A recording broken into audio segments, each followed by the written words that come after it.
Herkes yapıyor ama kimse farkında değil. İşte gerçek. Selam canlar. Ben Kubilay Can. Bir düşünün bakalım. Kod parçasını tekrar yazmak yerine sadece tek bir kez yazıp ve istediğiniz zaman kullanabilseydik harika olmaz mıydı? İşte tam da burada fonksiyonlar devreye giriyor. Hadi o zaman şu kodu görelim. Kodun içeriğine baktığımda def'i gördüm, selamlamayı gördüm ve ismi gördüm. Kafanız karıştı değil mi? Ama kafanız karışmasına gerek yok. Bakın ben size şöyle anlatayım. Def fonksiyonun başlangıcına denir. Fonksiyonu başlatan elemana biz def diyoruz. Def'in içerisinde bulunan selamlama da fonksiyonun adıdır. Fonksiyonumuzun adının yanında taşıyan parantez içerisinde bulunan isim ise parametredir. Bu parametre selamlamanın yani ismin içerisindeyken dışarıdan alacağı elemanı fonksiyona taşıyor ve ona göre işlemini yapıp dışarıya geri döndürüyor. Buna da return diyoruz.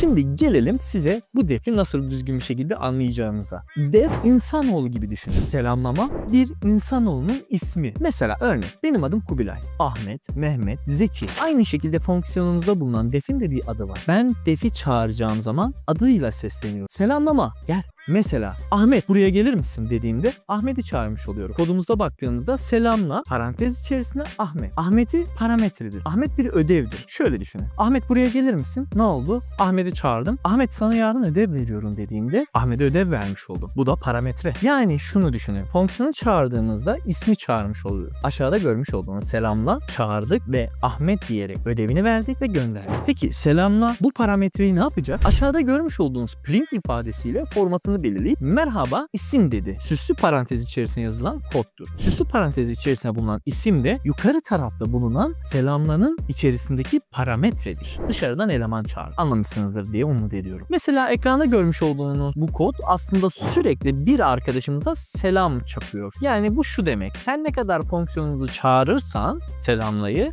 içerisine de bir parametre yani bir isim yüklersen ne olmuş oldu? Ona da selam çekecek. Yani bu sana bağlı. Tekrar yazmak yerine tek bir fonksiyonda kullanmak bence daha mantıklı oluyor. Peki sadece bu kadar mı? Tabii ki de hayır. Diyelim ki bir hesap makinesi uygulaması yapıyoruz. Bu hesap makinesi uygulamamızın içerisinde her işlemde ayrı kod yazarsak bizim vay halimize. Ama bunu bir fonksiyona dönüştürüp de istediğimiz işlem sırasında çağırsak bence çok güzel yeterli olur diye düşünüyorum. Sizce mantıklı değil mi? Online mağazanız var, ürün ekleyeceksiniz. Ürün fiyatlarını işte hesaplamak için indirimi, vergiyi de eklemek istiyorsunuz. Tabi böyle tekrarlayan bazı işler var. Bunlar içinde tek bir fonksiyon ile bu işlemleri daha kolay bir hale getirmek bizim gibi yazılımcı arkadaşların işini daha da kolaylaştıracağını düşünüyorum. Hadi bakalım şimdi de ikinci kodumuza bakıyoruz.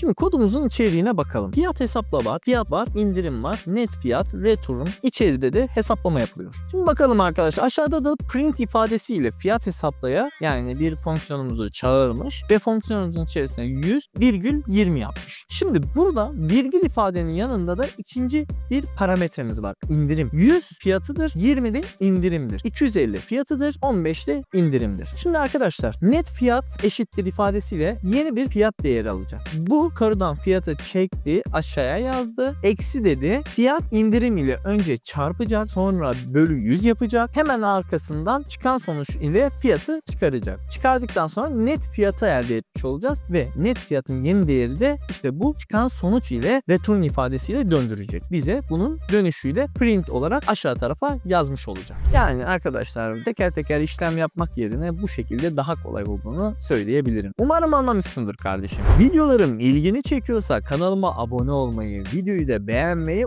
unutma. Daha ne ilginç videolar gelecek. Aklında sorular varsa yorum atmayı unutma güzel kardeşim. Ne diyoruz? Ben senin YouTuber'ınım.